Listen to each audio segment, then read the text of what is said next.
All right. All right. All right. All right. All right. All right. All right. I'm going to talk about it. I'm going to talk about it. What do you think? I'm not going to talk about it? It keeps happening. This was the most spectacular one yet. In my opinion, this one makes the least sense. And as such, this is the greatest example that we have received thus far. Right? The best example of the best example of there being mentality issues with this Manchester City team in a way that we are, and I say we as the collective entire footballing world, not used to. I made one other video about Man City being on this terrible run, right? And that video talked a lot about how maybe they were just getting unlucky, right? They'd obviously had a lot of statistical dominance in these games. The underlying stats were there that they were going to be able to turn this around. Everything was just kind of going against them. And for whatever reason, they weren't finishing off their chances and they were conceding a lot more chances than normal. And, who knows? Shit gets weird sometimes and the roof is caving in. And I wasn't ready to count Manchester City out. Now I am. Now I am. I'm ready. I am ready to count them out. I'm going to be bold. I'm going to do it before the Liverpool match. It's very possible I end up looking like a massive idiot for doing that. But this match, Manchester City and Feyenoord, it indicates to me that there is an actual mentality issue with the team. The nerves, the yips, whatever you want to call it. They're scared. They're nervous. They're not playing confident. They're kind of freaking out. Even Pep Guardiola's freaking out. We're going to get to all that stuff later. But they're nervous. They're nervous like Tottenham anytime they get within 50 feet of a trophy, right? Like they are just not handling the pressure of this poor run well because they're not used to it. I mean, we went over in that first video I made how long it's been. If you've been Pep Guardiola, if you've been a Manchester City fan, if you've been somebody that's played on this team for a while, you've never gone through this. 6 competitive matches without a win. 5 straight losses. Didn't win in the entire month of November. Not one win. This is Manchester City. The team that every time they don't win a game, everybody kind of, I think, what was it? 2018 was the last time they didn't, the last time they lost at least 3 straight games or something. And 2 of those were Champions League knockout matches against Liverpool, by the way, and the other match in the middle was Manchester United. That was 3. This is 6. Entirely unprecedented, unstoppable. But why is this a sign that there's, a mentality issue in the team? Why am I now sitting here saying that they're nervous?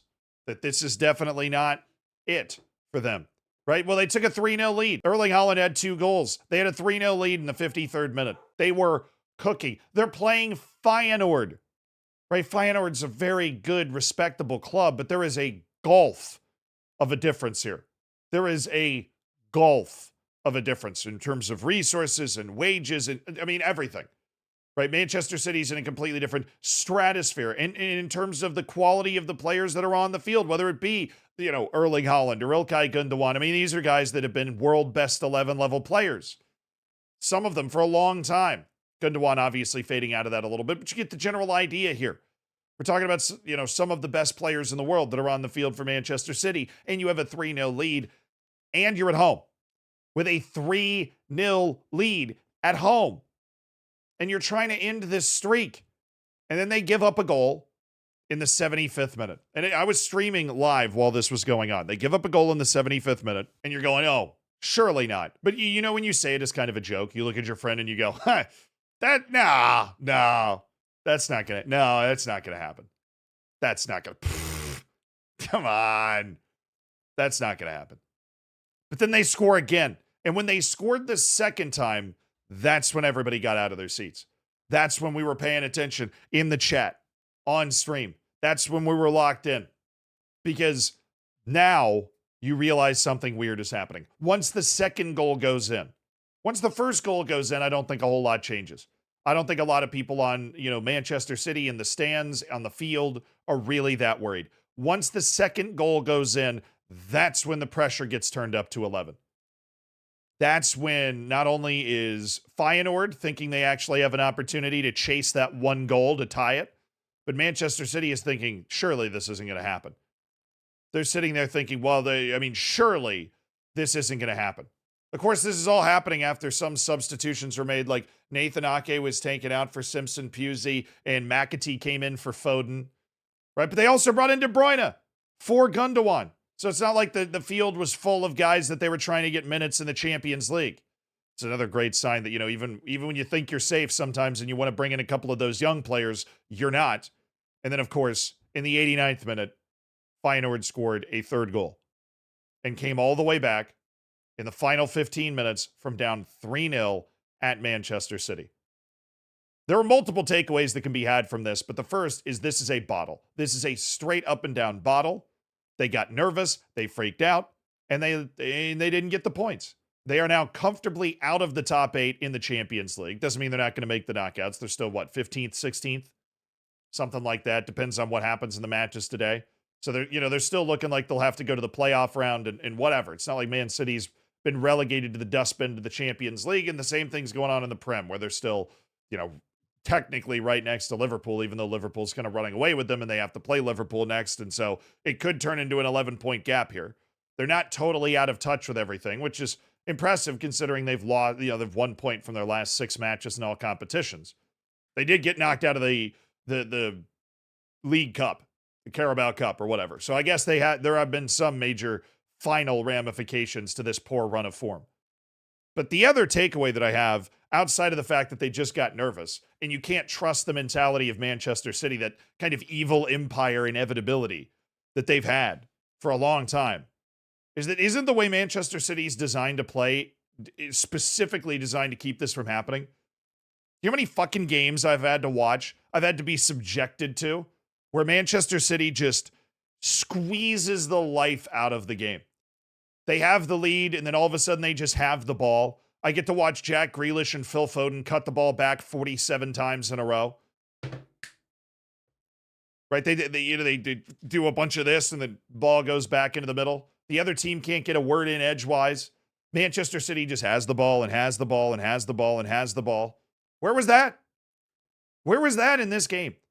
Why? And I'm not the person that has the answers to this. Why can't they do that anymore? Because there were 2 defining characteristics to Manchester City. They would have this dominant possession, but they would also give you nothing because they always had the ball. I mean, obviously they didn't always have the ball, but they would the other team would just not get a lot of chances when you play against Manchester City because they were always in control of where the ball was, where the game was being played. Now they're just not. I mean, there's all sorts of stats out there, but the one you really need to know is the XG in this match was basically even. Right? Manchester City had 64% possession, but honestly, compared to what they've been capable of in the past, those are rookie numbers. But the biggest takeaway in this 6-match stretch or whatever they're on is that they have given up a lot of chances.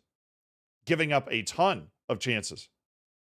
30, apparently, in the 7 matches since Rodri's been out. 30 goal-scoring chances in 7 matches. That's insane. That's just not Manchester City. That means something tactically is very broken, and now we're looking at a situation where something mentally is broken in the team as well. They need that leadership. They need something. And I don't know what it is. And I don't think Pep Guardiola knows what it is either, because he lost his damn mind. I mean, he showed up. He's got these marks in his head. He's got this mark in his nose. He showed up at the post-match press conference looking like he'd just gone 8 rounds with Mike Tyson. Jake Paul looked better than this after that fight. And then, of course, he's asked after the match, and this whole thing was just weird. He's asked after the match, and he basically just says that I want to harm myself, like joking that he apparently did this to himself. And then he just used the phrase, I want to harm myself, which this is not the first time that a coach has been this way before. One of my favorite coach quotes of all time comes from the NFL, actually. And it was the Tampa Bay Buccaneers coach way back in the day. I think his name was Rich McKay. He was maybe the first Buccaneers coach. And one of the people asked him at the press conference, they said, what do you think of your team's execution? And he said, I'm in favor of it, which is just objectively an just hilarious, awesome answer. The Bucs had obviously lost by a lot of points in that game. And this kind of reminded me of that, where he just went, but Pep Guardiola is one, a psycho. We always knew that. But two, now we're getting a look at what that psycho looks like when things are really not going his way and he doesn't quite know how to fix it. There is a voodoo that is descended upon Manchester City. Pep Guardiola would not be scratching his nose to the point of it bleeding and like clawing his face if he knew how to fix it either. There is a gap in understanding, a gap in tactics, a gap in luck, everything. Everything's going against Manchester City. And this happens to every other club in the last 5-6 years. It does not happen to Man City, where you're sitting there and you're going, I don't even really know what's wrong. We just suck right now. Everybody else has been in that spot. It's Man City's turn right now. And based off the fact that it's not just tactical anymore and it is mental, I think they're done. I don't think City's going to win a single trophy this year. I'm going to stand on that. Will I be wrong? They've done it before. Not quite to this extent, but they've been bad and then all of a sudden they're just great again. But not to this extent. Pep Guardiola, to his credit, he also apologized. I didn't even know he had a Twitter. Pep's team had a Twitter until now. But no way was my answer intended to make light of a very serious issue of self-harm.